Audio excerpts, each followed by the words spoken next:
Hello, everybody out there in Radio Land, and hello, everybody that's watching online. You are tuned into The Divide with Marcus C. Williams. We are here in your ear having the conversations that you need to hear on WRFZ 106.3 Rochester Free Radio. You are tuned into the #1 conservative talk show in all of New York State. Let's make it #1 in the country. Thank you guys for tuning in today. We got a great show for you. And if you guys are following us online, please hit the like, share. All of that helps. Hit the share button. It don't cost you nothing. And definitely retweet wherever you are and follow the page. Now, we've got a lot going on in our government right now. It looks like that we might be changing some of the leadership at the Fed. There might be a new person going into the Federal Reserve. I have heard whispers, which sound more likely to be true than not, that they're likely to start quantitative easing. You know, and you got to ask yourself, well, Marcus, quantitative easing, that's a word. It means something clearly, but what does it really mean? Well, quantitative easing means that they're about to print a whole bunch of money, which means your money is about to be worth a whole lot less. And that's a serious conversation that we need to have that not enough people want to have, because we can talk about how things are so much of a pain to buy now because the cost on everything is so high. I saw a guy buy a grilled cheese. I think he bought 2 grilled cheese sandwiches and like 2 cups of soup and a drink. And it ended up being $77 at Panera Bread. I mean, of course, it's Panera Bread. Panera is very expensive, but that just goes to show you how expensive things are getting. And it's not just food at different stores and stuff like that. It's the different costs of food at the market. You know, you go out, you go shopping, you look at the cost of meat right now. The cost of meat is insane. And one of the very interesting things that I always see, and it bothers me so bad, is when I go out to go shopping in New York, where I live in Rochester, New York, so Monroe County. We've got more than a couple of beef farms and dairy farms up here. We even have upstate milk up here. You know, it's called upstate milk, right? So you think the dairy and the cheese and stuff like that. But when you go out to go shopping to grab some meat, none of the beef is from here. It's from Brazil or from some other country or this, that, and the third. And the same thing goes with apples, you know? Even when it's apple season, most of the apples are from Peru or Chile. Why is that?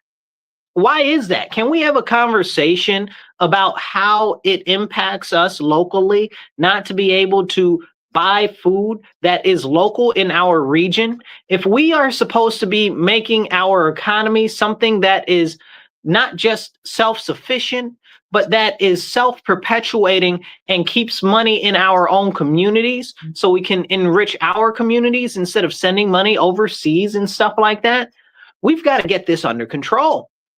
And it's a very serious issue, because how is all the food that we eat in America made somewhere else? You know, and that's not all of the food, right? But it's a great deal.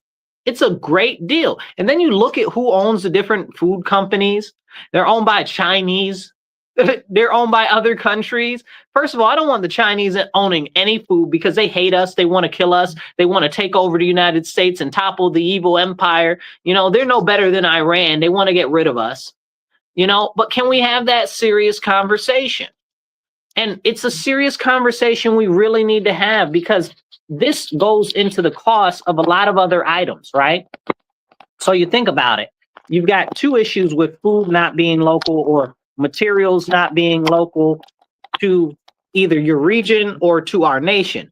And that comes in when you have when it goes into purchasing power, right? It also goes into money circulation in your neighborhood. How long does the money stay in your own community? The more the money stays in the community, the more wealthy your neighborhood can be. And when I say wealthy, you'll say, well, Marcus, well, what does that mean? It means not necessarily like giant numbers of money, but it means that the money will continue to circulate in your local economy, which means that your community will still be able to be self-sufficient.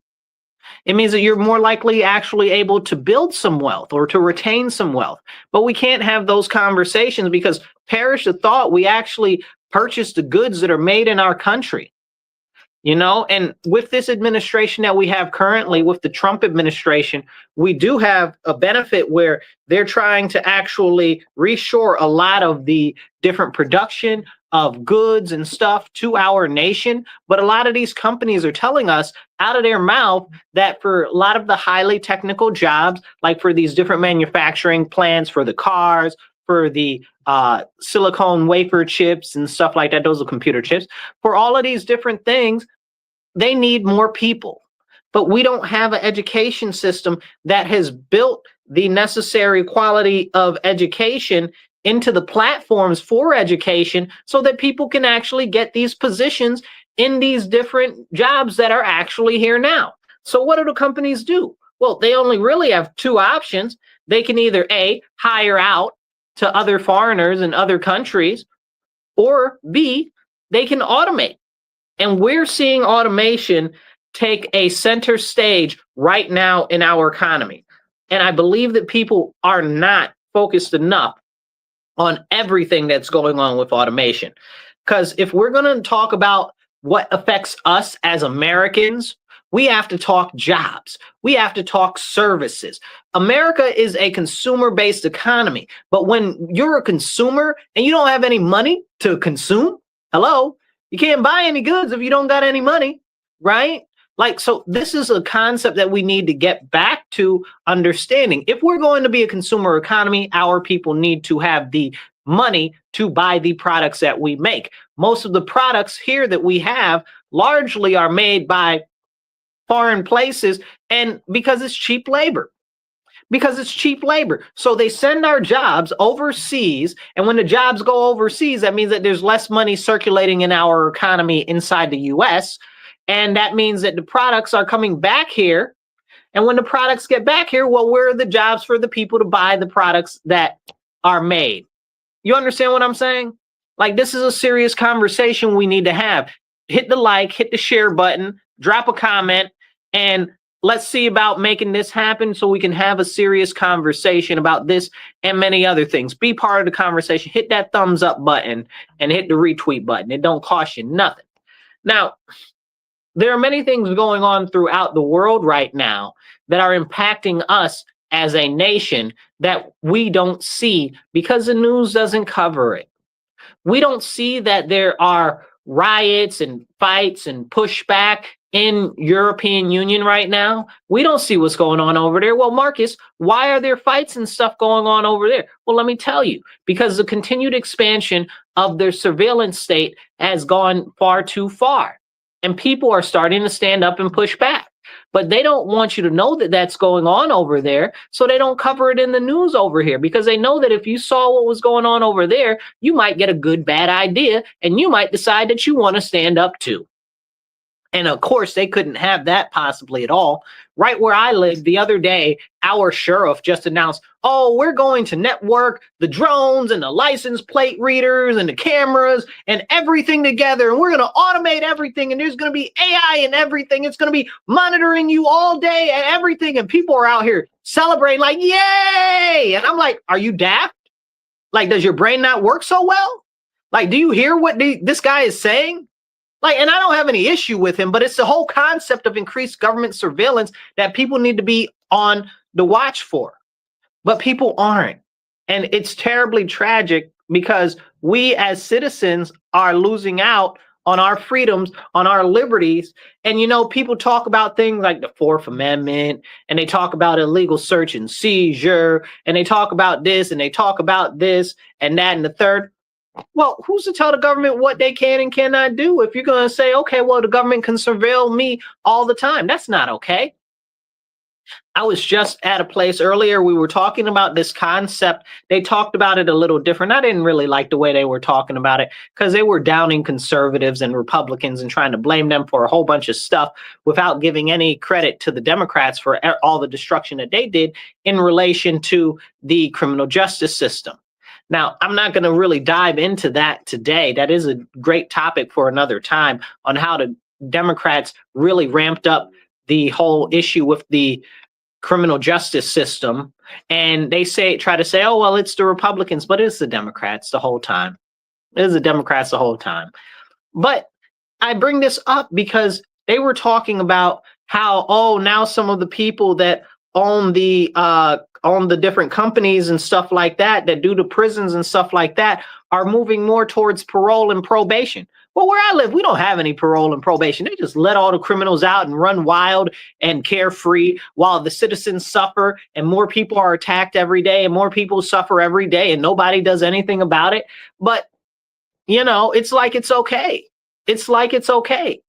And the conversation was, oh, well, they're pushing more things like, oh, well, let's call them personal surveillance devices, like ways to monitor people at home. You think ankle monitors, stuff like that. But I was watching Elon Musk the other day, and he was like, yeah, we're going to get rid of prisons because now you won't even need a prison. You'll just need an Optimus robot to monitor your behavior 24/7 so that you don't do any crime. I said, what? That sounds crazy. Like, you guys, are you paying attention? I was watching the news this morning, and Cheddar, which is like, they kind of do like tech and what do you call it? Financial news type of stuff. And they were showing this guy who owns this company. I forget the name of the company. Excuse me on that one. But he had this robot, and the robot was doing kung fu. Okay. It looked like kung fu, could have been karate. Anyway, the robot was fighting, and the robot was putting the bangs to the guy, and the guy's got the shield on and all the protective gear and everything. And the robot's beating him up, and the robot's called the T-800. And I was so upset. I'm like, you guys, like, really? Like, you're not even going to try to hide it? Like, the T-800 is the Terminator. Like, if you guys know the Terminator movies, the Terminator series, the robots that try to kill and erase all of humanity, that try to overthrow humanity. Yeah, that's the T-800, a super sophisticated robot that's programmed to kill humans. Like, and this is what he named his robot that's doing the fighting and the punching and the kicking. And again, but this goes back to what I was saying. Like Elon said, they're going to start pushing this type of stuff, and then the robots are going to control every aspect of our society. The surveillance and control component is already here, and we need to wake up, and we need to say no before it starts to really become too prevalent. Hit that like button, hit the share button. I see you guys watching. The likes and the shares and the comments make a very big difference. Okay, so definitely drop some flags in the comments, drop some thumbs up, drop some hearts, even just type in, I appreciate you, I love you, hello, whatever. So as we go into this even further, I want to talk a little bit about Venezuela. Now, and with Venezuela, I know a lot of people right now are like, oh, well, Venezuela, there's doing all types of drugs and stuff like that. But we've got a giant, massive military buildup over there. We're blowing their boats out of the water and all types of stuff. Essentially, what we've got going on over there is we've got a good old fashioned blockade, essentially. That it's not a blockade in its own name, but it's essentially a blockade. That's what we're trying to do over there, and Venezuela has all types of sanctions on their oil and stuff too. But we were buying oil from Venezuela under Biden. How did that happen? Can we have a conversation about that? Biden, why were we buying oil from Venezuela? But we can't have that conversation. These are the important conversations that we really need to have. Because what I try to impress upon everybody, as much as I'm a conservative, as much as I'm a Republican, people need to understand at the top of the pyramid, in the government, in Congress, okay, these people do not care about us. They don't. It's very simple because they're all part of the same social class. They go to the same schools. They have the same bankers. They go on the same vacations. They're all in each other's weddings. Like, I don't understand how people get this whole concept of my team, my team, my team, my team, when at the top of the pyramid, there are no teams. There are no teams. And we need to understand that, because where we can make the most impact is locally. That's why I encourage you. All of this stuff that we're talking about, you got to take a local aspect of it. Like we're talking about the surveillance that's going on. You got to take a local aspect of it. How can you address the surveillance that's growing with local legislation? The people that are closest to you are the people you need to engage with on this type of stuff. But not enough people do. Not enough people do. So with Venezuela, we've got a ton of troops over there. Now, remember, I think a large part of this is they've got a lot of people that are like, oh, Venezuela, Venezuela, look over here, look over here. I don't think it's about Venezuela. I don't think it's about Venezuela. It's just the tip of the iceberg. I believe very much so more it's about China's influence in the Caribbean and what's going on down there. And we need to be very cognizant about that. I've talked about this before on other previous episodes about how seriously embedded China is down in the Caribbean and stuff like that. But not enough people have these conversations. Not enough people know what's going on with China. China's done bought up almost all of Jamaica. And I might be over exaggerating a little bit, but ask somebody from Jamaica that's been back lately. Okay, they'll tell you it's very, very serious. And we need to have these conversations because China is our open enemy. People say, oh, well, it's one of our competitors. Anybody that says that it's our competitor is lying to you in your face. They are not a competitor. They are trying to erase us from the face of the earth. And we need to understand that. That's something we really, truly need to have a serious conversation about. And far too many people do not want to have that conversation. Because China is the ultimate enemy that is facing us today. You know, they talk about, oh, well, all of this fentanyl and all of this stuff and that stuff, all of these drugs and stuff. Well, wait, where are they coming from? Not Venezuela. Not Venezuela. They're coming from China. China's ushering in all of the drugs and what do you call them? The precursor chemicals and stuff like that into other countries so that they can come here. And people are like, oh, well, these little drug boats that they're blowing up in Venezuela, they couldn't possibly be coming all the way to the U.S. because they're not going all the way to the U.S. What's wrong with you? You got to understand how this stuff works. Those drug boats are going to places like Cuba. They're going to places like the other little islands down there. There's so many little islands down there. It's hard for me to keep count. They're going to other places like Colombia and all of this other stuff. They're going to places like different countries, okay, that are very close to those areas. You know, they've also got offshore manufacturing going on out there, which is a whole nother serious conversation that we need to have a conversation about. But, you know, it's too much like right. So these are the conversations we need to have. Now, yes, we've got a lot of military power down there right now. But what does that mean for our stance as far as military power in the rest of the world? Well, it's not really that many because we've only got about 10,000 troops. So it's not number-wise that many. But we do have a carrier fleet group down there and some other assets and stuff like that. So it's very interesting to watch what's going on down there. And we need to keep an eye on that because that could very much well be a flashpoint. Now, do I think that we're going to go in there and put a ground war against Venezuela? Absolutely not. That would be foolhardy. That would be dumb. It wouldn't be worth it unless we're taking over Venezuela. Now, that's a separate conversation. And I was watching the Venezuela dude and some of his military people the other day talking about, we're fighting the imperialist country or whatever. America's not imperial. America is not an imperialist country, and that makes me sad and also upset. I wish America was an imperial country. We just taking over other countries. We just taking over other lands. So other people just say this. They spout this nonsense out when it's not even anything that the United States has anything that they do deal with. So it's really frustrating when you hear people say dumb stuff like that, and they'll try to make it like it's true. It's not.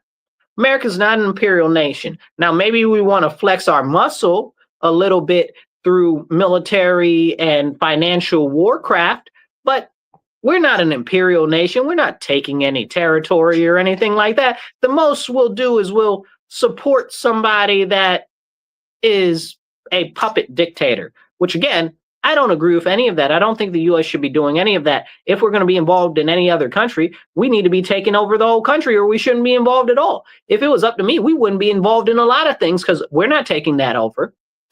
So why are we getting involved? You know, we shouldn't have any armed troops anywhere in the world unless we're going to take over the place. Like outside of our bases, you know what I'm saying? Like we shouldn't be putting boots on the ground anywhere. The whole Afghanistan thing, the whole Libya thing, the whole Iraq thing, all of it. We're never going to take them over. We should have never been there. Liberation and freedom and bringing them democracy. We didn't bring them anything. We didn't bring them anything but death, destruction, and reprobates becoming in power. Same thing with Syria. And if Israel has their way, it'll be the same thing in Iran soon enough. Pray for Iran. Like, there are a lot of Christian conversions going on over there. So I'm really hoping and praying that some good stuff happens over there. I'm really hoping and praying. So fingers crossed. Now, as we have these important conversations, there's a lot of stuff that people aren't paying attention to. And it's so hard because there's so much going on. We can sit here and we can talk about the economy and what's going on with the economy, because I am very, very concerned about the Federal Reserve right now, because once they start to loosen these purse straps and that money machine goes burr, your dollar is going to be worth less. And the more that they print, the more worthless the dollar is going to be. And we need to have that serious conversation. But a lot of people don't want to have that conversation. Now, I guess, how can you say it? The chairman, Jerome Powell, is going back and forth with Trump. They're having some tension there. As you guys might know, Trump's never really liked Powell. I don't like Powell. Powell is trash, okay? I believe that he's done a number of things that have, let me rephrase that. I know for a fact he has done a number of things that have disserviced our nation, like not lowering interest rates the way that they should and increasing interest rates the way that he should, and printing up a whole bunch of money. Don't get me started. If it's up to me, abolish the Fed, create sound money. Our money needs to be backed by gold. And that's the whole next story that's going to come out, where we're pushing towards the US digital currency, the digital dollar. People, we got a lot going on. You got to wake up. So what's happening is the Fed is expected to cut rates. Okay. So if they cut rates in theory, and this doesn't always happen, but in theory, different loan rates should come down. Different mortgage rates should come down. But we don't always see that when they cut rates, which is very questionable. And we need to have a serious conversation about the way our monetary system and our loan value system works in the United States of America. But I doubt any politician will ever really want to do that. But these are the real conversations we need to have so we can better understand what's going on. Once they cut the rates, okay, and it looks like they're due for some deep cuts. Who knows if that'll even happen? But if they do some serious cuts, that means money's going to get real cheap. Okay, that means people are going to be able to take out big loans real cheap. But the fact of the matter is, it probably won't be you. It'll probably be big institutional investors, big giant corporations, and people's cousins that are all in the know and connected. Not you as the average everyday American citizen, because they don't really care about you. And these are serious issues. Look at the housing prices. They're like, oh, well, the housing prices are up so high. Instead of just letting them come down natural or getting rid of all the illegal aliens, which are driving up the housing costs, we should just put in a 50-year mortgage. That's not okay. That's not okay at all. And we need to have these serious conversations. So one of the things we just mentioned was the deportation of illegal aliens. And there is a massive push for illegal aliens to stay in this country. Like, why are people pushing for that? Like, do people not understand the serious impact of illegal aliens on our economy, on our social safety nets, on our other American people? Like, do they not understand? Or do they just not care? Is it because they've been told that this is now the spirit of the moment and they need to clam on that? Is this why? What is going on? You see all of these people out here supporting illegal aliens, and you have to ask yourself, well, wait a second. Who's supporting us as citizens? I had this conversation the other day with one of my city councilmen. You know, my city councilman is out there talking about, oh, well, I guess the ICE arrested some guy who's been here for like 20 years. It's here illegally or whatever the case is. And he was like, yeah, they should free that guy and this, that, and the third. They did a whole little march outside and nonsense and stuff like that. And they're like, yeah, they should free him. And I'm like, free him? Well, any judge that would give him bond would be a fool, because you guys are out here talking about you'll protect him from the police and you'll hide him and stuff like that. Any judge that would let that guy out of jail is a fool. And you know why? Because you guys made that situation. You guys have made this type of situation where this impact from the mass I guess you would say, ejections from our nation is coming from. We didn't need this. This didn't need to happen, but it happened because all of these people have just turned a blind eye as the illegal aliens were coming into this country because, it wasn't a problem then. And now that Trump's trying to do something about it, it's a problem because it's Trump. But no, it's a problem for our Social Security. It's a problem for Medicaid and Medicare. It's a problem for our schools. It's a problem for our housing. And all of these things are impacted by illegal immigration and illegal aliens, okay, just hopping across the border, coming here in trailer trucks, or coming here on shipping container crates on the different ships. Like, can we talk about that though? No, because these people out here, that many of them are American citizens, are out here championing for people that aren't even our citizens, as our citizens languish. We've got crazy issues, as we talked about earlier, with the cost of food and the cost of living. Can we talk about those issues? Can we resolve those issues for our citizens first before we get all concerned about some illegal aliens? Can we do that? Like, can we prioritize improving the educational system for our students? Can we prioritize actually making it so many of our citizens aren't housing insecure? Can we prioritize the fact that we've got, in my city alone, we've got 2,000 homeless of school-age children? Where are they? Why are there 2,000 homeless of school-age children that are citizens, and you got the nerve to talk about some illegal aliens? The priorities. It's egregious. We got a couple of comments. Let's see, somebody talking about some comments. Let's see what we got. Somebody says, Andrew on YouTube says, it's all about the Benjamins. That's 100% right. Who's that? Lorena?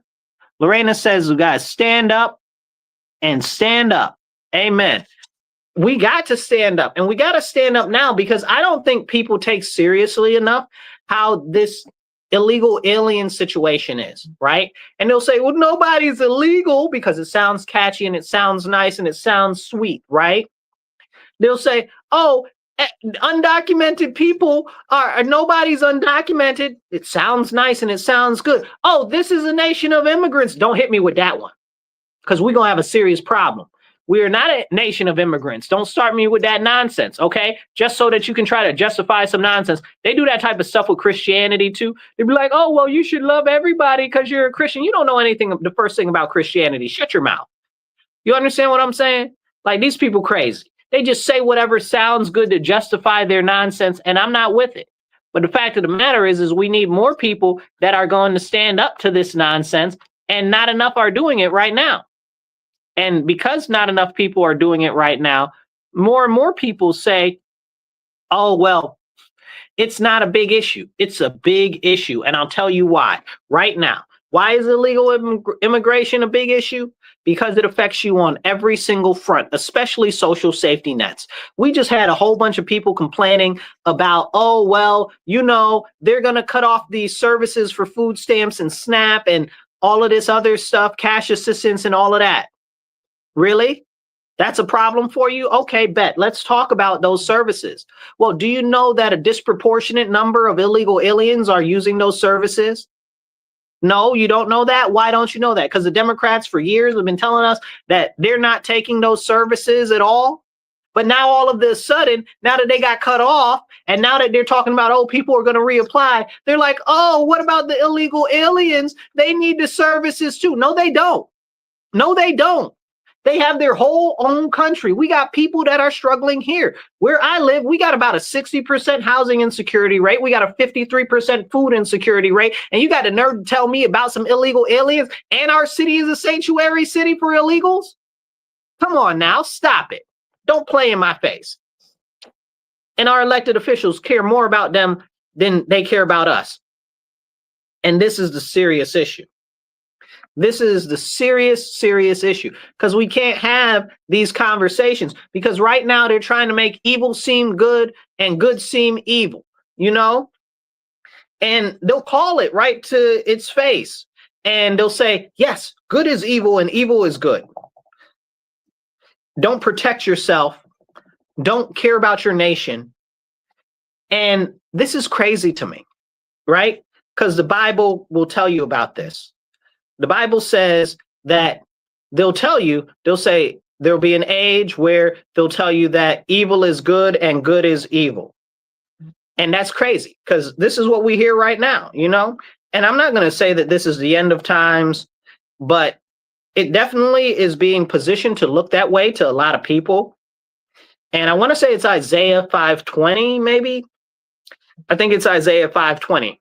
And let me see if I can find that here. Isaiah 5:20. Woe to those who call evil good and good evil, who turns darkness to light and light to darkness, who replace bitter with sweet and sweet with bitter.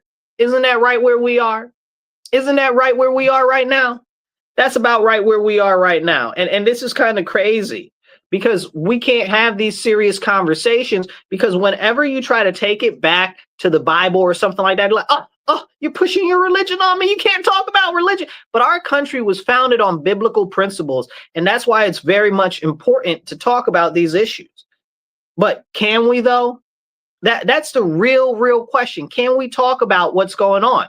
No, because when you start to talk about what's going on, people get all in their feelings. They get all huffy and stuff like that. That's why you see all of these fake apostate churches. May they be anathema.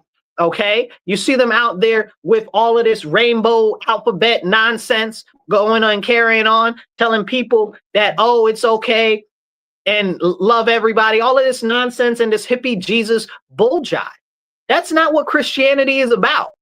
You understand what I'm saying? Did you see the flower child people push the Reconquista in Spain and Portugal to reestablish Christianity in over there? Did you see the hippie flower child Christians that were fighting back to protect Christians in early Rome? Did you see the hippie flower child people fight back against the Ottoman Turks? Like, where is this concept of this weak, passive PC Christianity coming from? Like, some of the stuff that the church fathers would say, like, I'd be concerned about repeating on my show because we're on air. You understand what I'm saying? Like, we might get an FCC complaint. Like, if you listen to Saint John Christopher, I know that's not how you use it, Chrysanthio, whatever his name is. I can't pronounce his name. I always mess it up. But Saint John Christopher, he's a bad man. And he'll tell you exactly how it is, but people don't really talk about the church fathers. If you read St. Augustine, if you read a number, just so many of them, they'll tell you what really is going on, because somebody had to, and back then they actually did. I'll spell his name for you so you can go look him up. St. John. Chrysostom. Okay. He used to be the Archbishop of Constantinople. So, I mean, you're talking about real people in authority in the church, and we can't talk about these type of situations. Let's see. Do we got a comment? Is that a comment? Can anybody remember how many men and women that have died to protect the border? Let's see, to protect all of our countries, all the countries have borders. I get what you're saying. So essentially they're saying with all of the countries in the world, right? That's essentially why we fight wars, right? We fight wars over borders to keep our own territory or our own land. Sometimes people will invade your land or your territory for either innocuous reasons, something stupid, or for resources. But it's a fact that we need to stand up and we need to push back against this nonsense that's going on right now. Because if we don't do it now, when will it ever happen? Somebody else made a comment. Let me see. Let's see. I don't know. It won't post. But yeah, drop comments, hit the like button, hit the share button. Let's continue this conversation because these are the important conversations. Now, I want to talk about this Isaiah 2021, where it says, woe to those who call evil good and good evil, because we just had that movie. What was the movie with the woman? What's her name? Alba, and she's playing the witch anathema, which is like, look up the word anathema. You know what I'm saying? Go look it up or whatever the heck, or it's just madness, right? And it's wicked for good, right? Like wicked for good. No, there is no wicked for good. You can't be wicked and be for good. Like that's not how that works. But this is how they try to cultivate the mind, and this is what they try to push into your whole concept and your head and stuff like that. And when we don't talk about these conversations, then nobody's going to. Her name was Alphaba, but it's like anathema. But we'll go into that another conversation another time. You know, it's really sad when we see these people pushing all this evil on our country and in our world. And the question is, when will you, seeing what is evil happening and going on, stand up? Because it's going to be up to us, because nobody's coming to save us. And this is what I tell everybody all the time. So if you guys are watching online, you can see right to the sides right here. Okay, that's how you can help out the show, or right down there. If you're listening on the radio, please go on the Patreon for the radio station on WRFZ Rochester Free Radio. And you can donate there to help support the show. If you're online, right there is the information to support. All right, so let's have this conversation as we move towards what's going on with the Supreme Court, because it looks like the Supreme Court is going to take up a couple of different cases, but let's talk about the Supreme Court for 2 seconds. So what's the job of the Supreme Court, you guys? I don't think enough people know or enough people talk about it. The job of the Supreme Court is very simple.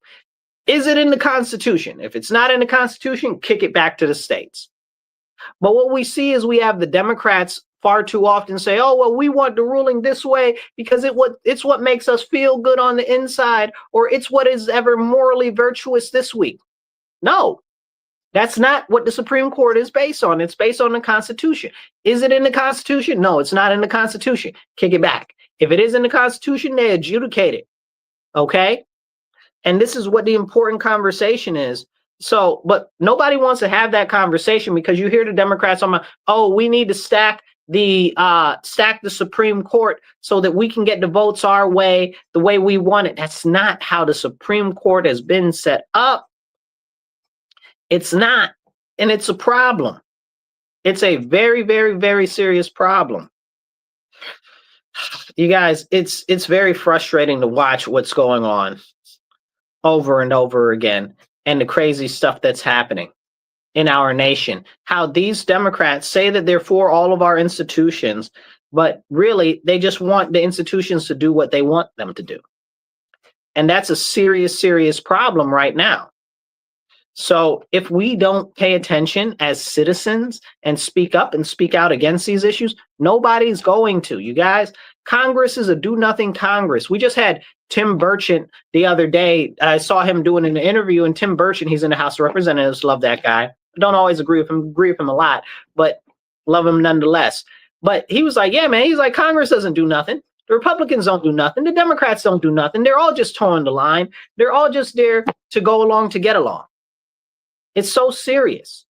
It's so serious. And we have to remember that it's up to us as the citizens to hold them accountable in office. And we must do that. We can't think that, oh, somebody's going to be a savior. Oh, Trump is going to be a savior. Oh, Kamala is going to be a savior. Oh, nobody's going to be a savior, y'all. I'm going to tell y'all right like it is, the way that it is right now. Nobody's coming to save us. Nobody's coming to save us. And we are the ones who have to stand. That's why there's so much corruption in the government right now. That's why the government never seems to do quite right. Okay, and they always doing wrong. Why? Because the people don't stand up and push back against the insanity. There are basic, simple issues that we can all agree on, which one should be sound money, right? Like, why isn't there a national outcry about the money lenders and about those pushing high interest rates on our citizens, bankrupting the everyday citizens? Usury is illegal in Christianity. Usury used to be illegal in the United States of America, and usury is illegal in Islam. So why is this something that is okay? Why is this something that is okay? Why is it being allowed to happen? You know, we need to have that conversation. Why aren't the people standing up and pushing back? You would think that they would. You would think that they should. But what's happened is people become too involved in their own stuff on a daily basis in their daily lives, because that's what the government and the people at the top in power want you to do. They want you to be completely distracted from everything that's going on so that you can't even think about tomorrow, more or less what's going on in 5 years. This is why we need to pay attention. And it's just so frustrating to me. It really, really, really grinds my gears. Hit the like button, hit the share button. You guys are listening to The Divide with Marcus C. Williams on WRFZ 106.3 FM, Rochester Free Radio. Don't change that dial. And if you're on air with us listening, make sure you tell your friends, your family, hey, tell your enemies down the street. Tune in Mondays, 2:30 to 4 p.m. We are here in your ear having the conversations that you need to hear. And if you are online, drop some hearts, drop some likes, hit some shares. All of that helps get it out to more people. And if you drop a comment, we'll do our best to pop it up on the screen and make you part of the conversation. So we're just going to fly through a couple of headlines because I want to get somewhere.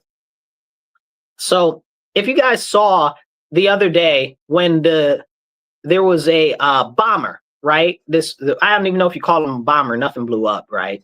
So the alleged guy that put these bombs in front of the RNC headquarters in Washington on January 6th, and he also put a bomb in front of the, and I don't even know why I'm saying him, right? We'll talk about that in a second. And he also put a bomb in front of the DNC headquarters. Now, this is all allegedly, because if you watch the videos, man, that's a whole woman. That is a whole woman. That's not even a feminine man or whatever. That is a whole woman that did that. I mean, you talking about like 89% is a whole woman. And then they showed the pictures of this guy. And I'm like, yeah, no, that wasn't him. It wasn't him at all. I mean, unless, he can just completely adopt all types of mannerisms that would be unlikely to his height and weight ratio and his gender. Like, I mean, maybe. But let's be real, no. And it's crazy to me that this only came up like about a month after, what was it? It was Project Veritas was doing an expose with a whistleblower from the FBI and the Capitol Police that said that was one of their people. Like, hello, can we have that conversation? Like all of a sudden now it's happening. And then the craziest thing is that happened. They arrested this guy on the day that the Luigi Mangione trial starts. You mean to talk about distractions and too much stuff going on all at one time? Like the Luigi court thing that day didn't even really get covered like that because this guy was going on, and that's something that we can't talk about at all. We need to, but nobody wants to talk about that. I don't believe that Luigi did it. I'm sure that he's guilty of something, and he's cocksure of himself. And I definitely don't believe that he is a good person, but I don't think he did that. It's possible, but it's doubtful. Excuse me, I gotta blow my nose. I mean, it's so disgusting. It really makes you want to spit. Now, in some other positive news, Donald Trump has announced $12 billion for a farmer aid package. So that's something nice. I have questions about that, though, because isn't that something that would have to go through Congress? So, again, a large linchpin of a lot of this money, of a lot of these projects and stuff like that is Congress. And Congress is a do-nothing group.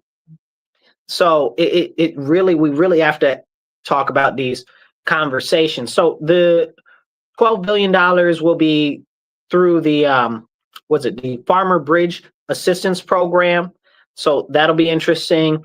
And the rest will go through farmers whose crops have failed, crops who fall outside of the umbrella of the assistance program, which is largely like crop insurance and stuff like that. But there's some other stuff that should be looked into. Now, as we have this conversation about farms, it goes back to my original conversation. That's important. Our food is important. But when you start to realize that a lot of our farms are owned by people like Bill Gates, you have to start asking yourself questions. Like if he wants us all to eat fake meat and he wants us all to eat all of this stuff that's terrible for us, what's really going on? What are we really doing? Like, can we have a conversation about that? We need to restore agriculture in our country, and we need to get all of these people that are here in our country that are forcing all of these terrible regulations on the different meat packing industries, the poultry industry, the beef industry, and the rest of agriculture that are hobbling us. You know, there are so many rules and regulations that they've added. It's ridiculous, and it's harming our food and our food supply because they want to drive up the cost of meat and stuff like that because they want you to eat the bugs. Isn't that what they tell you? The World Economic Forum, eat the bugs, you know? You'll own nothing and be happy. And that's the way everything is going. That's why everything is a subscription base right now. That's why if you have a nice new car like a BMW, you got to subscribe to get those heated seats. You know, like what? Like, wow. It's like when you buy a video game now, they just give you a little key and now you got a key, but you don't have a physical disc. You don't really own anything. And then you got to pay for the different seasons and stuff like that. You'll own nothing and be happy. Now they're making it so rent is basically all you can do. You'll never really own anything. And if you do, the way they're pushing these 50-year mortgages, you'll never own anything because you'll die before you pay off a 50-year mortgage. Like, we're not having real serious conversations. We are on a firm march to a totalitarian dystopian society. And we need to really be having that serious conversation. And I don't think a lot of people are ready for that conversation because that would be too much like right. But we need to have those conversations. I could talk about sensational stuff like Candace Owens or the TPUSA drama that's going on, and I could get a lot more clicks and a lot more links and a lot more comments and stuff like that. But that's not even remotely that important. All of that stuff is a distraction. It's a distraction from what's really going on in our country. And we need to have some serious conversations instead of all of this, ooh, what's shiny now? Ooh, what's shiny over here? Because that's all that's going on. And it's such a problem. Like, I need a better word than problem because problem isn't generous enough for what's really going on. Because, I mean, it's causing all types of issues because people can't have the actual conversations that are needed to be had. Like, it's just not happening. Like I said earlier, you look at what's going on in Europe right now. Did you guys hear about Elon Musk? They're slapping him with like a what was it? No, it was a $140 million fine, right? And Elon Musk is like, oh, we've got to get rid of the EU, abolish the EU. Well, I agree with him. That's number one. But I don't agree with him for that reason, you know. But I'm concerned because we got people and influencers all online talking about, oh, Donald Trump should support Elon Musk, and he should be putting tariffs and using monetary lawfare against Europe. And I'm like, that seems a little scuzzy. That seems a little scuzzy because it's to the benefit of one individual and his company, his corporation. That seems a little scuzzy. Can we talk about that, though? No, probably not. We've got this whole thing going on with this Ukrainian peace deal right now, also over there in Europe, because the people in the European Union don't want anything more than total war with Europe, because they know that if they can have a war with Europe, then what they can do is they can use that war for Europe as a distraction. Not only can they use it as a destabilizing feature in their own homelands so that they can grab more power and more surveillance, they also can defeat one of the few enemies that they have that is a firm Christian nation. And I promise you, after they go after Russia, I guarantee you that they make it look like something happened in Poland too. And I guarantee you that they go after Hungary as well. They've already tried to assassinate the president of Hungary multiple times. They tried to assassinate the president of Slovenia. Okay, they tried to assassinate a number of the people that are pro-Christian and pro-independence of their own nation over there in that area. The EU is no good. They are nothing but monsters. They are what Hitler envisioned. You understand what I'm saying? Like one complete block of individuals that are all one power center for the Western world. That's exactly what Hitler wanted. And you can tell me what you want. You don't agree. You do agree. Whatever the case is, I'm telling you what it is. You don't got to believe me because I'm saying it. Believe me because I'm telling you. You know? And that's another crackpot that's gotten a lot of fame lately is Hitler, which drives me nuts, right? Like, why is he even getting all types of claim to fame? I'll tell you why he's getting a claim to fame now. Because you got all of these Nancys that never wanted to talk about the Nazis and why they were so bad. So they let the Jews carry all the water for them, right? So the Jews crafted the whole narrative on why the Nazis were bad. And the only thing that anybody knows about the Nazis are bad is they were racist. Well, but they can't tell you what they did to black people that was racist. How come you never hear any stories about what the Nazis did to black people that were racist? The only people that you hear stories about that Nazis did something wrong to was the Jews or the Khazarians or the Ashkenazis, whatever type of Jew you want to label them, the European Jews that are not actually from the Levant, that are not actually from Israel, which were originally going to be sent to Morocco, not the Palestine. Okay, but we can't have those conversations because when you start to have those conversations, they try to shut you down or call you anti-Semitic or call you whatever the case is, label you all types of things. And because of that, we can't have the real conversations about why Nazism is bad. Because it's socialism, you guys. It's putting more power in the hands of the federal government. And that's exactly the opposite of what our country stands for. We stand for rugged individualism. We stand for American exceptionalism, not for the continued expansion of government. But we see the continued expansion of government more and more and more. And it's a harm to our society. You know, there is right now a lot of people that are on the left and on the right that are pushing to expand the government one way or another. So the government has more control. But can we talk about that? And you wonder why the Nazis are growing in such a fashion when people hear Hitler talk about the different things that he talked about, because he was talking right about a lot of things. He was talking right about a lot of things. The problem is he was talking about the solutions to those problems were more government. Hello. The solution to the problem are not government. What was it? Reagan? Reagan said, he said, you know, the most alarming 8 words in the American language are, I'm from the government and I'm here to help. You know, like, can we not understand that? And this is the problem, because for too long, we have let these people, which claim to be Jews, carry water on why the Nazis are bad. Well, that isn't doing enough anymore. We should have never let them carry the water on that. We should have been very clear about why the Nazis were bad and not let the Jews write the story on that, because their only story that they had to say is, oh, they treated us bad. And that ain't flying with nobody anymore. Nobody really cares, because what they see is they associate now the current nation state of Israel with Judaism. And if you're on the radio, I'm using air quotes because I don't associate it with that.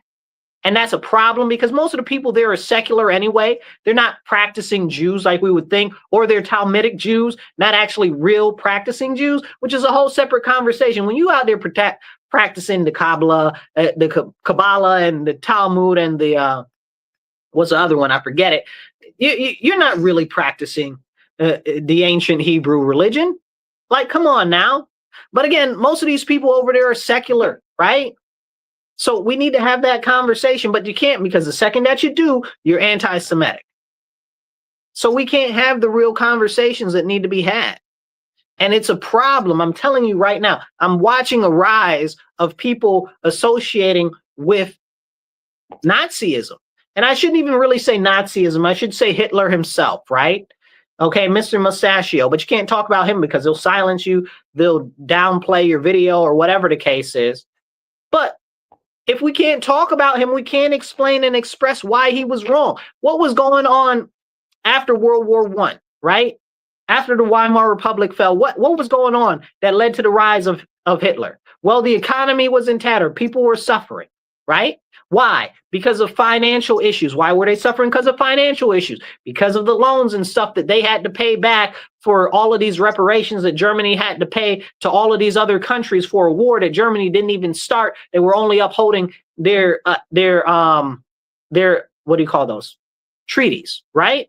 Like, but we can't have that conversation. So that, in fact, led up to the outcome of where we see Hitler rise to power. He rose to power off of saying stuff like, yeah, man, you know, the people that are the workers in our country, the everyday average people, deserve better. They deserve more. And we're not getting it from the government right now. And I'm like, shoot, I see exactly the same thing right now. Whether it's the Democrats or the Republicans, the average everyday people are getting stomped upside the head. And you wonder why people are falling in line with Mr. Mustache. Like, this is a serious, serious problem. He's like, yeah, there's a small group of elites, largely run by these people, which he said were the Jews, and they control the media and they control the banks and they control all of this. Well, I mean, dang, what are they accused of now in our country? Controlling the media and controlling the banks and controlling the, and you can't have these conversations. So they try to silence these conversations. So more people are like, whoa, that guy really sounds like he had something on the cap. And because they associate what he's saying with their reality now, which is true, by the way, they miss why Hitler was so bad, because he was a socialist. Like, I don't understand how people don't put these two things together, but I do know why. I do know why. And it's because they never let you talk about it.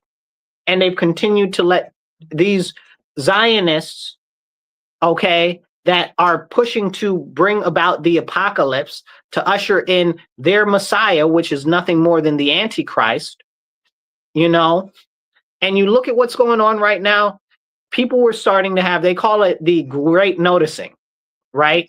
How all of these people have ties back to so-called European Ashkenazis or European Khazarians and stuff like that, who they now call themselves Jews, right?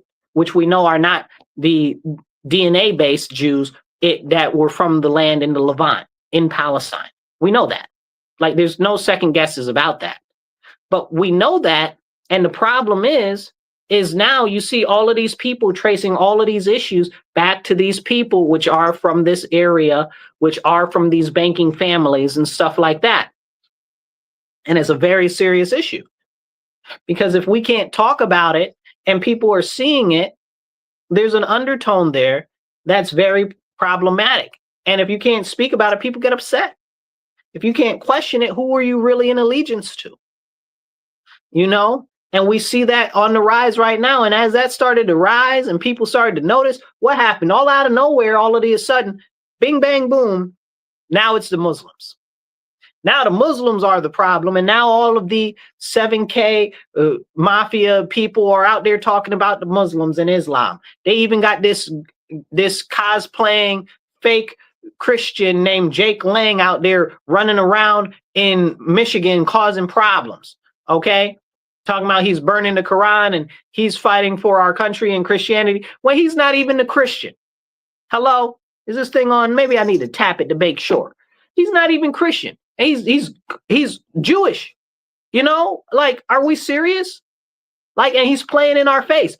He is our version of Jasmine Crockett, how she portrays herself to be some hood person from the hood. You understand what I'm saying? She's not from the hood. She's from an upper middle class neighborhood.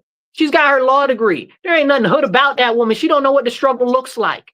Same thing with this Jake Lang character and this Valentina Gomez. She the same as him with her fake Colombian self. I wish we could deport herself. She out here cosplaying like she's some sort of a conservative when all she is an embellishment of what people believe conservatives to be, a caricature out there shooting dolls and stuff in the back of the head, saying that we should execute people and all types of crazy stuff. Then she got a whole Cybertruck plastered with the Israeli flag. Stop playing in my face. You know what I'm saying? And about a year ago, and you can go look this up on Valentina Gomez, about a year ago, she said, anybody that stands with AIPAC is evil and this, that, and the third. And then this year she said, AIPAC hit me up. And now she's all in Israel taking pictures and putting all these pictures of the Israeli flag on a Cybertruck and all this other nonsense. Bro, you bought and sold. So if you said that was evil, anybody that takes money from AIPAC is evil, then you're evil. Very clearly so. To your own admission. It's like Muhammad in the Quran. He's like, yeah, if anybody is against God and it's not true or whatever, they'll have their heart will feel like it explodes. And then he's like, oh man, it feels like my chest is exploding. You know what I'm saying? Like, I'm not quoting the exact text from the Quran, but that's essentially it. Go look that up. That's some crazy nonsense too. He died exactly the way he said that somebody would if they were lying on God. That's kind of crazy. So these are conversations that we need to seriously have. But we got all these influencers out here, these 7K mafia people that Netanyahu trotted out on the TV talking about, oh, these are all my American influencers that I bought and paid for, and we're going to push them to say good stuff about Israel. Now, remember, the nation of Israel is not the Jewish people or the practitioners of Judaism. It's just some country where they moved a lot of these Europeans to that identified as Jews after World War II. Okay, they were going to move them to Morocco, but they moved them there. There's also a collective that they're building up in Ukraine, which we need to have a conversation about again at some point. In Ukraine, the Jews are building a separate carve out for themselves in Ukraine, which actually is kind of in the territory and lands that they had traditionally because they're Khazarian. But again, we can't talk about that conversation. Okay, that's where their people are actually from, but we can't talk about that conversation. That's why they're making these carve outs over there in Ukraine for the Jews. We need to have this as a serious conversation to have so we can know what's going on in the world and how things are really happening. But it's too much because when you start to have these real conversations, nobody wants to listen, or they'll deplatform you, or they'll take you off the air, or whatever the case is. That's why I'm so glad that I can talk with you guys here on this show every Monday. So please, if you guys are listening to us on the radio, go to the Patreon for Rochester Free Radio, donate, put in the caption, The Divide with Marcus C. Williams, and it'll go as a credit towards our show. If you are online, right there in the sides or down below, you'll see the information. So please do that. Donate to the show. Help us get the word out. Please make sure if you're listening, like I said, on the radio, go to the Patreon, Rochester Free Radio, and put in the comments The Divide. Now, as we go back into this, we need to have these conversations because they're ever so important now more than ever. To say, oh, well, Israel doesn't have an outweighed interest in our nation when they're out there actively geofencing around Christian churches. Go look up geofencing. It's like a targeted marketing situation. Geofencing around Christian churches so that they can push propaganda to elevate Israel to these Christians to make them think that they should support this nation, which you got to start to ask yourself, where is the benefit for us? You really got to ask yourself. I was watching something the other day, and this guy said, they say, bless Israel. If you bless Israel, you'll be blessed. And he said, well, since 1948 and stuff like that, since we've been so supportive of Israel, well, what have we gained? He said, we got less, our economy's messed up. He said, our money is messed up. He said, we've got more alphabetism. We got feminism. We got all these other isms. And our nation has essentially been turned into a shell of its own former self this whole time that we've been blessing Israel, allegedly. So is it a blessing or is it a curse? And I said, golly gosh, you really got to start to ask yourself a question. And is he right? Like, I watched PragerU. I like some of the stuff that they do. I don't agree with everything, but Daniel Prager, he's devout Jew. I don't agree with everything he says, but I like him. I like some of the stuff that they do. And he said one time, he said, he said all of the isms, all the feminism, the alphabetism, all of the stuff, all of that came from Jews. He said that. A Jew said that. So can we have that conversation? Maybe we should be having that conversation, but nobody wants to have that conversation because the second that you say something about that, then you're the bad guy. And this is something I want to impart on you because this is the important conversation, part of the conversation we really need to have. Because they have such an outweighed control and power structure in our nation, we have lost sight of certain things because they control the narrative. Like I said, we got people that are sticking up for socialism and Nazism because they've controlled the narrative on that this whole time. And we haven't even been able to explain why it's wrong or why it's bad directly because all people know is, oh, they were mean to the Jews. You know what I'm saying?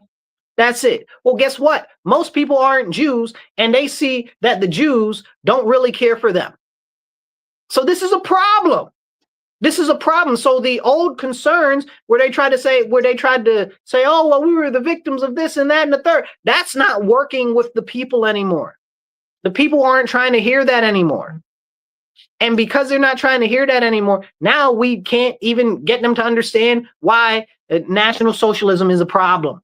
But you got all of these people in this country, all of these Democrats in this country, Mandani, Sanders, AOC, they call themselves socialists, that say that they support the country, they want bigger government, they want the government to do more things, and all of this stuff. That's National Socialism. That's Nazism. And then they're the same people that try to shut down anybody that's talking about them. Okay, look at what happened during COVID. If you question anything during COVID, they deplatformed you. They got rid of you. Okay, you couldn't even go out to go to the shopping market because you needed to have your Vax passport. That's nothing more than the Nazis. That's Nazi Germany right here, right now. Can we have that conversation? No, we can't. We can't have that conversation, but we need to. We really desperately need to. And I pray that we can have that conversation at some point very soon, because the further and further that time goes on and this stuff doesn't get talked about, the worse and worse things are. And the more, what would you say, highly volatile the situation in our nation becomes. Now you've got these people that have pushed all of this anti-Islam stuff. And yeah, Islam is a problem in our country. These Saracens that are coming from all of these sand countries over here that don't want to integrate into our society, that only want to be very cliquish and collectivist, okay, that only want to help themselves, that aren't really interested in benefiting our country, our nation as a whole, or actually conforming to our nation as a whole. They don't give a flying monkey's uncle about our country. And yes, they absolutely are a problem, but all of the sudden they're a problem all of the sudden. And you got to start asking yourself, when things are a problem all of the sudden, because I've been talking about this for years, that's a problem. But when things are a problem all of the sudden, ask yourself why. Is it a distraction? Is there some there? And a thing can have some there, but also be a distraction at the same time. And right now there is some there. There is some there, but it's also a problem. And also it popped up just magically at the same time that people started to notice things about the people who are really behind different orchestrated issues in our nation and who's funding what. You know, and we need to have that conversation. We really do. Who runs what? Who really runs what's really going on? Who runs stuff? That's what we need to be asking, because it's serious. It's very, very serious. And we can see that the people that we assume are running things in the country are not really the ones that are running the country. We need to have these conversations now more than ever. Let's take a look at a couple of things real quick. If we were to take the government at being the government, right? And we say, okay, well, and there's a song I want you guys to check out also. It's by Run the Jewels. I don't always agree with Killer Mike, but I do agree with him on this. You know, the song's called Lie, Cheat, and Steal. I can't remember what album it is. I think it's off of Run the Jewels, the original album. And it says we need to question the power and authority structures. And it says, like, who really runs the man that runs this? Well, who does? Look at Congress, right? Why do they always seem to be passing bills and stuff like that either do nothing or disadvantage the people? I was, again, back to the interview with Tim Burchett. He was like, yeah, man, he's like, the Congress doesn't do anything. They'd rather name post offices than do something collectively to actually address the issues of the American citizens.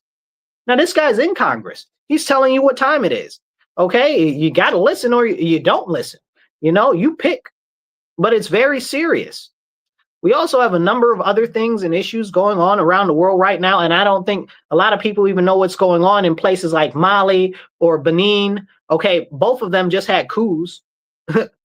I guess, and the news and the information is still coming out about Benin. Okay, it looks like the people that were trying to do a coup were foiled, but we don't really know. And in Mali, they're out there killing Christians and trying to, and I don't know if they successfully overthrew part of the government or what the situation is, but that's a bad, bad situation over there also. But we can't talk about that, and we can't even really get any news in the US about what's going on over there. And we need to. We need to. This is another problem. I believe that the whole North Africa and the Levant need to be restored to Christianity, because what's happening to Christians over there is crazy. And if you go, I just want you to go look up in Google later after this, just do the AI search about what's going on with the violence over there. Just look it up, and it'll tell you that they're raping Christians, they're beheading Christians, all types of crazy stuff. And this is happening right now. And it's not in the news. I haven't seen one news thing here locally about any of that. Why is that? Because they don't want you to talk about it? Is that something that we should really talk about? You know, they don't care. They don't want you to know what's going on. But I mean, hey, this is why we're here on this show. This is why we're having these serious conversations. And I encourage you to go look into what I'm talking about, because the show is only so long, so I can only talk about so many topics. And as you guys know, I can talk good and I can talk for a while. So I'd like to expand on a lot of these things much more seriously. But we really need to have some of these important conversations. Please hit the like button, hit the share button. It does not cost you anything. Check out the sides right there if you want to support, and make sure you follow. Okay. That's how we get the word out. Drop a comment. I want to see some more comments there and some more thumbs up, because we are having these conversations that you need to hear. Now, if we look at what's going on in the Middle East right now, Lord knows what's going to happen. Lord knows. You know, we've got so much going on where there's so much, how can you say it? So much turbulence, right? There's so much turbulence in the Middle East right now. And it'd make you wonder, well, which countries and which nations are kind of stable? And you look at them like Qatar is kind of stable. You look at Saudi Arabia, they're kind of stable. You look at a couple of different places, they're kind of stable. But what's really going on over there? Can we even have those conversations? No, because in America, what ends up happening is we get distracted by everything that's going on every day in our lives. And it's important that we focus on local issues, that we focus on national issues, but we have concepts of what's going on more so on the national scale. If we don't, I mean, on the international scale, because if we don't have any clue of what's going on, we won't know how the UN is trying to bang us in the behind. We won't know that Syria is over there acting a raw riot of a fool and murdering all types of Christians and stuff like that. And that Syria is even looking like they're going to start causing some problems for Israel, which is dumb, because Israel is the reason why the current administration is in charge in Syria. But apparently a whole bunch of hardliners don't like the fact that this guy, who used to be like one of the heads of ISIS in the area and used to be a member of Al-Qaeda, isn't doing enough. They feel like he's not killing enough Christians. He's not doing enough to stand up to other groups and Israel. And so they're trying to push him out of there. So we'll see, that'll probably come up very, very soon. And it looks like the turmoil is coming to a very serious head. So we'll see what happens after New Year there, because I'm sure that's going to be raw and crazy. So I do want to close with a couple of different topics that I really believe that we need to get more into on the state side level. I'd like to talk about more things, but we only got so much time. So I want to talk about these midterms that are coming up for the elections this coming cycle. I'm concerned, you guys. I am concerned as a card-carrying Republican, as a dyed-in-the-wool Republican, somebody who never intended to be in any party but the party of freedom. I am concerned about our hold on the House of Representatives and on the Senate. I'm not seeing the victories that we need for the everyday people. Like Tim Burchett said in that interview, Congress isn't doing anything. They'd rather name the airports and post offices than actually do the people's work. So that hurts us as Republicans because we're in charge. I'm using air quotes if you're listening on the radio, because we're in charge right now, but nothing seems to be getting done. What's getting done? Oh, well, they're deporting some people. Okay, that's cool. I like that. That sounds good to me. Okay, oh, well, they're bringing huge investments back into the United States. Okay, I hear that. I like that a lot. That means a lot to me. Oh, they're doing some sovereign wealth fund stuff. I like that. I've been advocating for that for years. Okay, but explain to me what you have to write home about. What you are going to tell all of these Republicans that you want to get out and go vote for you. Okay, tell me why these Republicans should vote for you. Because I don't see it. I don't see any. I'm very politically active. I'm very politically involved. And I don't see a real reason for me to vote. Right? Like I might go vote myself, but I'm also in a deep blue area. But that's another conversation. If people don't see that there's any benefit in their daily lives to voting Republican, why would they do it? Why would they do it? And I don't know what's going on with Congress or the Senate. I don't know what's going on with Thune or Johnson. Okay, Thune is in charge of the Senate. Johnson is in charge of the House of Representatives. But they got nothing to give us. They got nothing to give us. The money's still worth less. Okay. People are still out here struggling. Okay. Food prices are a problem. The food industry is a problem. Jobs are a problem. What have you done that I can write home about and I can say, yes, look at what the Republicans are doing so great for you. Okay, illegal aliens are getting deported. I love that. That's a big thing for me. Deport more. Okay, send them all back. As a matter of fact, get rid of most of these visa programs too. Okay, but the fact of the matter is that is not enough to get the everyday Republican out to vote. There is a massive amount of voter apathy, and I don't think people see this. And it's not just with the Republicans, it's with the Democrats too. Democrats aren't coming out and voting. They got a small little teeny tiny Democrat base that's coming out and voting, and that's the only way that they're winning these elections because everybody else is staying at home or because they outweigh the numbers in registration, you know? So that's the only way the Democrats keep winning in these areas. You know, and people say, oh, well, they rigged they gerrymandered, they did this, they did that. Yeah, okay, cool. We know that they did all of this shady, dirty double dealings. You explain to me what Congress has done to do anything about it. I haven't seen anything. Has Congress passed a voter ID bill? No, that didn't happen. I really wanted the constitutional carry reciprocity. Like we got more than enough votes in the House to pass that. We should have enough votes in the Senate to pass that. And then that would not only give us a win for everyday citizens, it would also give the Democrats something to snatch at because then they'd be like, oh, all of this. And then we could pass really whatever we wanted after that because they'd be too distracted with that. But where is that? Right? Where is that? I think somebody has a comment here. Somebody says something. Who's this? Let's see.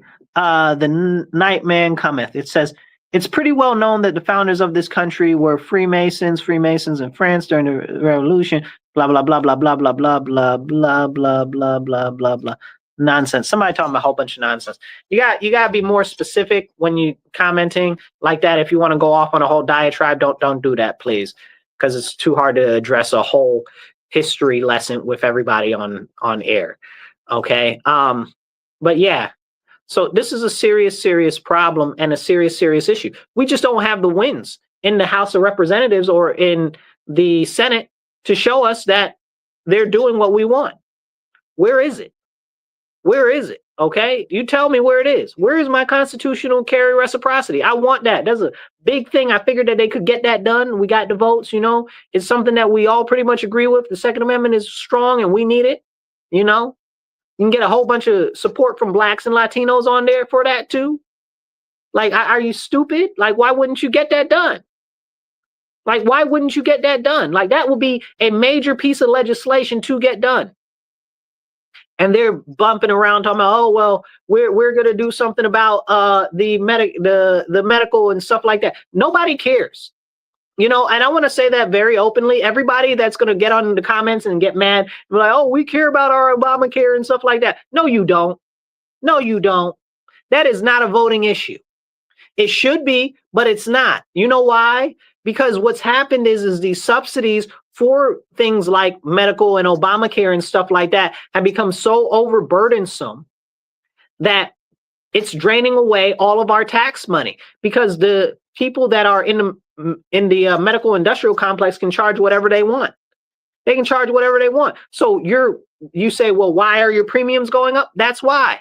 Because the government keeps giving more and more subsidy. More subsidies from the government equal more problems. More subsidies from the government equal more problems. If we don't have these conversations, what's going to be done? We can do more. We just have to get more done. And we have to demand more from our elected officials. If it doesn't happen now, it will never happen later.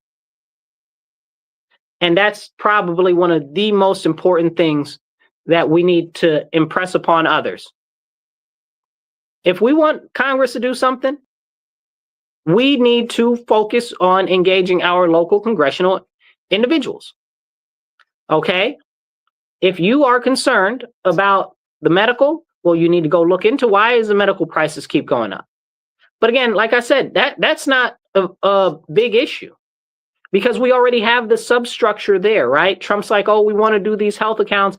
So you're replacing one thing with another thing without addressing the original issue, which is the continued increase in the cost of all of the different goods and stuff like that. This is why there's a problem. This is why people are pushing for socialism, because they don't see anything working in our government. But the more that they push for socialism, and this is the crazy part, the more that they push for the socialism in our country, the more that they disenfranchise themselves and put more power in the hands of government. This is what's happening right now. This is why socialism is so bad. This is why National Socialism is so bad, because their solution is to expand the government. And when you stand up against the government, when these people are in power of the government, what happens? They stomp you down. They push you out. They create a new Holocaust. Do you understand what I'm saying? Like, they don't want you to actually be able to stand up against the government. They don't want you to be able to operate outside of the government. Because if they feel that you have any power, if they feel that you have any voice, they will get rid of you. This is a continued thing and a continued theme that we see in these socialist countries, in these communist countries, in National Socialist Germany, all of it. It's always the same. They get rid of anybody that they see as a threat. Okay? So when we look at what's going on in our country right now, if we want more done, we need to do everything we can to shrink the government, little by little by little. Even if it's just a small bit by bit. How do you eat an elephant? Piece by piece, bite by bite. And that's how we can make a real difference in this country.